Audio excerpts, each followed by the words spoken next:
Ban tobacco advertising! Reverse the persuasion! Stuart Holmes has become something of an institution around the party conferences.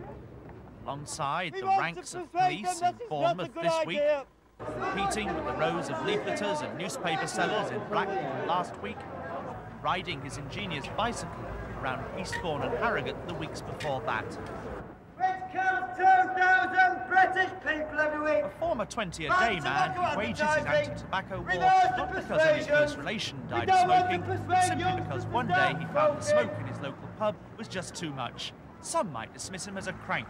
Well, I don't think I'm a crank. The people who I think are cranks are those who put leaves into their mouths, set fire to them and then inhale the smoke. What could be more ridiculous than that? A bachelor, Stuart Holmes gave up his job as a draftsman in Manchester to campaign full-time. But he doesn't claim social security benefit because he's not available for work. He survives simply on donations. Like a tramp, he sleeps rough, in a bag made from bin liners. His only possessions are carried in a briefcase. He eats a basic diet of water and porridge oats. He thinks, though, it's all worth it. I managed to persuade Manchester City Council to launch an anti-smoking campaign. As a result of that and my approaches, the North West Regional Health Authority launched the biggest anti-smoking campaign in the country. I've managed to persuade all the major bus companies in the country, apart from London Transport, to put these things on the buses. Smoking kills. Now that's effective stuff.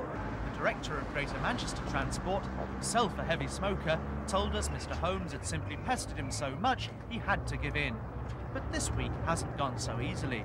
On Monday, he was arrested under the Prevention of Terrorism Act for having a pair of pliers in his briefcase and spent all day in a cell. Ban tobacco advertising! Such setbacks are unlikely to deter Stuart Holmes, though, who has become one of Britain's most effective and eccentric campaigners.